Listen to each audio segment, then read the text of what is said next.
ನಮಸ್ಕಾರ ಕರ್ನಾಟಕ. ರಾಜ್ಯ ರಾಜಕಾರಣದಲ್ಲಿ ಈಗ ದೊಡ್ಡ ಬಿರುಗಾಳಿ ಎದ್ದಿದೆ.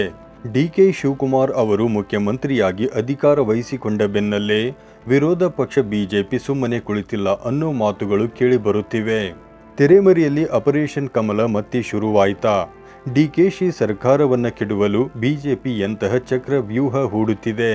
ಆದರೆ ಎದುರಿಗಿರುವುದು ಸಾಮಾನ್ಯ ವ್ಯಕ್ತಿಯಲ್ಲ, ದೇಶದ ಅತ್ಯಂತ ಶ್ರೀಮಂತ ಸಿಎಂ ಮಾತ್ರವಲ್ಲ, ಬಿಜೆಪಿಯ ತಂತ್ರಗಳಿಗೆ ಪ್ರತಿತಂತ್ರ ಹೂಡಬಲ್ಲ ಕನಕಪುರದ ಬಂಡೆ. ಅಷ್ಟಕ್ಕೂ ಡಿಕೆ ಶಿವಕುಮಾರ್ ಅವರನ್ನು ಹಣಿಯಲು ಬಿಜೆಪಿಗೆ ಏಕೆ ಸಾಧ್ಯವಾಗುತ್ತಿಲ್ಲ? ಬಿಜೆಪಿಯ ಆ ಆಪರೇಷನ್ ಪ್ಯಾಲೇಸ್ನ ಗುಟ್ಟೇನು? ಈ ಎಲ್ಲ ಪ್ರಶ್ನೆಗಳಿಗೆ ಇವತ್ತಿನ ಈ ಕಂಪ್ಲೀಟ್ ಪ್ಯಾಕೇಜ್ನಲ್ಲಿ ನಾವು ಉತ್ತರ ಹುಡುಕಲಿದ್ದೇವೆ. ಈ ವಿಡಿಯೋ ಸ್ಕಿಪ್ ಮಾಡದೆ ಕೊನೆಯವರೆಗೂ ನೋಡಿ, ಏಕೆಂದರೆ ಇದು ಕರ್ನಾಟಕ ರಾಜಕೀಯದ ಅಸಲಿ ಚಿತ್ರಣ. ಡಿಕೆಶಿ ಎಂಬ 3 ಅಸ್ತ್ರಗಳ ಪವರ್. ರಾಜಕೀಯ ವಿಶ್ಲೇಷಕರ ಪ್ರಕಾರ ಡಿಕೆ ಶಿವಕುಮಾರ್ ಅವರನ್ನು ಎದುರಿಸುವುದು ಬಿಜೆಪಿಗೆ ಅಷ್ಟು ಸುಲಭವಲ್ಲ. ಅದಕ್ಕೆ ಕಾರಣ ಅವರ ಬಳಿ ಇರುವ 3 ಪ್ರಬಲ ಅಸ್ತ್ರಗಳು: ಮನಿ ಅಂದರೆ ಹಣ, ಮಸಲ್ ಅಂದರೆ ಬಲ, ಮತ್ತು ಮ್ಯಾನಿಪುಲೇಷನ್ ಅಂದರೆ ತಂತ್ರಗಾರಿಕೆ. ಡಿಕೆಶಿ ಭಾರತದ ಇತಿಹಾಸದಲ್ಲೇ ಅತ್ಯಂತ ಶ್ರೀಮಂತ ಮುಖ್ಯಮಂತ್ರಿ ಎಂದು ಹೆಸರು ಮಾಡಿದ್ದಾರೆ. ಸುಮಾರು 1413 ಕೋಟಿ ರೂಪಾಯಿ ಅಧಿಕೃತ ಆಸ್ತಿ ಹೊಂದಿರುವ ಅವರು ಚುನಾವಣೆಯ ಬೂತ್ ಮಟ್ಟದ ನಿರ್ವಹಣೆಗೆ ಬೇಕಾದ ಆರ್ಥಿಕ ಶಕ್ತಿಯನ್ನು ಹೊಂದಿದ್ದಾರೆ. ಕೇವಲ ಹಣವಷ್ಟೇ ಅಲ್ಲ, ಕೇಂದ್ರ ಸರ್ಕಾರದ ಇಡಿ, ಸಿಬಿಐ ನಂತಹ ಸಂಸ್ಥೆಗಳ ಒತ್ತಡದ ನಡುವೆಯೂ ತಿಹಾರ್ ಜೈಲಿಗೆ ಹೋಗಿ ಬಂದರೂ ಎದೆಗುಂದದ ಅವರ ಧೈರ್ಯ ಅಂದರೆ ಮಸಲ್ ಪವರ್ ಬಿಜೆಪಿಗೆ ದೊಡ್ಡ ಸವಾಲಾಗಿದೆ. 2019ರಲ್ಲಿ ಕಾಂಗ್ರೆಸ್ ಶಾಸಕರು ಬಿಜೆಪಿಗೆ ಹೋದಾಗ ಡಿಕೆಶಿ ಅವರ ಕೈಯಲ್ಲಿ ಅಧಿಕಾರವಿರಲಿಲ್ಲ. ಆದರೆ ಈಗ ಪರಿಸ್ಥಿತಿ ಬೇರೆಯೇ ಇದೆ. ಬಿಜೆಪಿಯ ತಂತ್ರ ಮತ್ತು ಆಪರೇಷನ್ ಪ್ಯಾಲೇಸ್ ವದಂತಿ. ಬಿಜೆಪಿ ಸುಮ್ಮನೆ ಕುಳಿತಿಲ್ಲ. ಪ್ರಧಾನಿ ಮೋದಿ ಅವರು ಈಗಾಗಲೇ ಸಾರ್ವಜನಿಕವಾಗಿ ಕಾಂಗ್ರೆಸ್ ಸರ್ಕಾರದ ಮೇಲೆ ವಾಗ್ದಾಳಿ ನಡೆಸಿದ್ದು, ಜನರ ಆಕ್ರೋಶದಿಂದಾಗಿ ಕಾಂಗ್ರೆಸ್ ನಾಯಕತ್ವ ಬದಲಾವಣೆ ಮಾಡಬೇಕಾಯಿತು ಎಂದು ಲೇವಡಿ ಮಾಡಿದ್ದಾರೆ.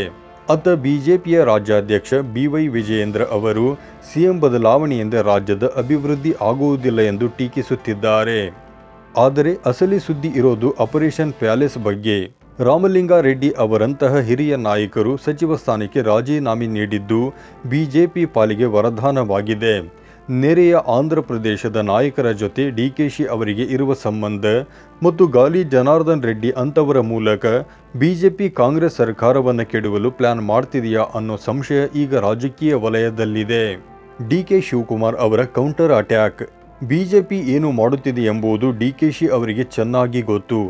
ಅವರು ಕೇವಲ ರಾಜಕಾರಣಿಯಲ್ಲ, ಒಬ್ಬ ಯಶಸ್ವಿ ಉದ್ಯಮಿಯೂ ಕೂಡ ಹೌದು. ಬೆಂಗಳೂರಿನ ಸುತ್ತಮುತ್ತಲಿನ ಅನೇಕ ಬಿಜೆಪಿ ಶಾಸಕರ ಜೊತೆಗೆ ಅವರಿಗೆ ವ್ಯಾಪಾರ ಸಂಬಂಧಗಳಿವೆ. ಇದು ಬಿಜೆಪಿಯ ಆಂತರಿಕ ತಂತ್ರಗಳನ್ನು ತಿಳಿಯಲು ಅವರಿಗೆ ಸಹಾಯ ಮಾಡುತ್ತದೆ. ಅಲ್ಲದೆ ಒಕ್ಕಲಿಗ ಸಮುದಾಯವನ್ನು ಜೆಡಿಎಸ್ನಿಂದ ದೂರ ಮಾಡಿ ಕಾಂಗ್ರೆಸ್ನತ್ತ ಸೆಳೆಯುವಲ್ಲಿ ಅವರು ಯಶಸ್ವಿಯಾಗಿದ್ದಾರೆ. HD ಕುಮಾರಸ್ವಾಮಿ ಅವರ ಪ್ರಭಾವವನ್ನು ಕುಗ್ಗಿಸಿ ತಾವೊಬ್ಬರೇ ಒಕ್ಕಲಿಗ ನಾಯಕ ಎಂದು ಸ್ಥಾಪಿಸಿಕೊಳ್ಳುವ ಮೂಲಕ ಬಿಜೆಪಿಯ ಲಿಂಗಾಯತ ಒಕ್ಕಲಿಗ ಮೈತ್ರಿ ಲೆಕ್ಕಾಚಾರವನ್ನು ಡಿಕೆಶಿ ತಲೆ ಕೆಳಗು ಮಾಡಿದ್ದಾರೆ.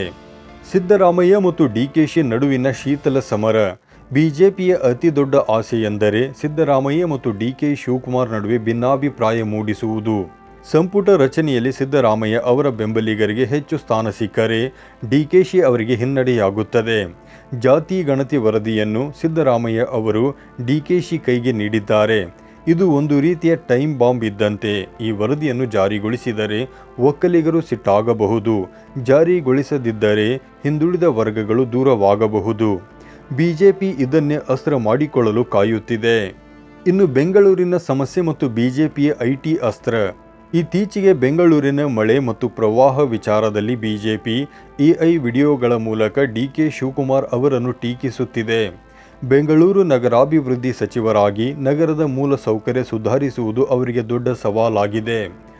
ಒಂದು ವೇಳೆ ಈ ಕೆಲಸದಲ್ಲಿ ಅವರು ವಿಫಲರಾದರೆ ಜನರ ಆಕ್ರೋಶವನ್ನೇ ಬಂಡವಾಳ ಮಾಡಿಕೊಂಡು ಸರ್ಕಾರವನ್ನು ಅಸ್ಥಿರಗೊಳಿಸುವುದು ಬಿಜೆಪಿಯ ತಂತ್ರವಾಗಿದೆ. ನೋಡಿದ್ರಲ್ಲ ವೀಕ್ಷಕರೇ, ಡಿಕೆ ಶಿವಕುಮಾರ್ ಅವರ ಹಾದಿ ಅಂದುಕೊಂಡಷ್ಟು ಸುಲಭವಾಗಿಲ್ಲ.